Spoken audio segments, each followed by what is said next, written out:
Big boss Malayalam season 7 ഇപ്പൊ കൊടുത്തിരിക്കുന്ന direct eviction task അത് ശരിക്കും എന്തായിരിക്കും സംഭവിക്കുക? ശരിക്കും ആരെങ്കിലും ഔട്ട് ആക്കുന്നുണ്ടാവോ? അങ്ങനെയാണെങ്കിൽ ഈ വീക്കിൽ ഡബിൾ എവിക്ഷൻ നടക്കുമോ?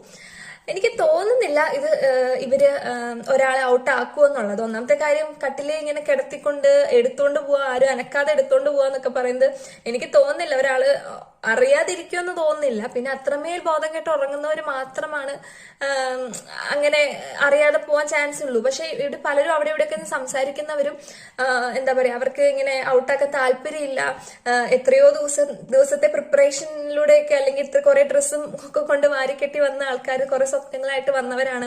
അവരെ ഇങ്ങനെ അങ്ങ് ഔട്ടാക്കുന്നതിനോട് ഹൗസിനുള്ളിൽ തന്നെ പലർക്കും വലിയ താല്പര്യമില്ല. പക്ഷെ അപ്പാനിയൻ ടീമൊക്കെ വളരെ കാര്യമായിട്ട് എന്താ പറയാ, നമ്മുടെ ഷാനവാസിനെ ഔട്ടാക്കാൻ വേണ്ടി പ്ലാൻസ് ഇങ്ങനെ ചെയ്യുന്നുണ്ട്. ലേഡീസിനെ സ്വാധീനിച്ചുകൊണ്ട് തന്നെ എന്താ പറയാ, അവര് ഷാനവാസിനെ ഔട്ടാക്കാൻ നോക്കണം എന്നൊക്കെ പറയുന്നുണ്ട്. ഇവരെല്ലാവരും ഇങ്ങനെ കേൾക്കുന്നുണ്ട് ഓരോ കാര്യങ്ങളൊക്കെ. എത്രത്തോളം അത് നടക്കുമെന്ന് അറിയത്തില്ല. ഇവര് 4 പേരും ഒറ്റക്കെട്ടായി നിന്ന് കഴിഞ്ഞാൽ ആരെയും ഔട്ടാക്കാൻ പറ്റത്തില്ല എന്താണേലും.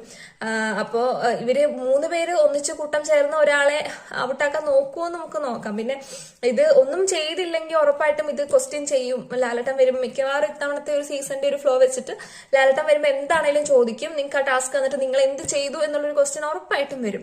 അപ്പൊ അതിന്റെ ഒരു പേടിയും ടെൻഷനും ഒക്കെ എല്ലാവർക്കും ഉണ്ട്. അതുകൊണ്ട് എനിക്ക് തോന്നുന്നു എന്തെങ്കിലുമൊക്കെ ചെയ്യണം എന്നുള്ളൊരു തോന്നലുണ്ട്. പക്ഷെ ഔട്ടാവാൻ പാടില്ല, അതാണ് അവരുടെ ഒരു മൈൻഡ്. അവര് ആത്മാർത്ഥമായിട്ട് ഒരാളെ ഔട്ടാക്കാൻ നോക്കും എന്ന് തോന്നുന്നില്ല. എന്തായാലും നമുക്ക് കണ്ടറിയാം. ഇന്നലെ അവർക്ക് കടന്നു പോകാൻ കുറച്ചുകൂടെ എളുപ്പമായിരുന്നു. എനിക്കൊന്നും ജിസയിലൊന്നും അധികം ഉറങ്ങി പോലും ഇല്ലെന്ന് എനിക്ക് തോന്നുന്നത്. ഷാനവാസ് ഒക്കെ നല്ലപോലെ കിടന്ന് ഉറങ്ങിയിട്ടുണ്ട്.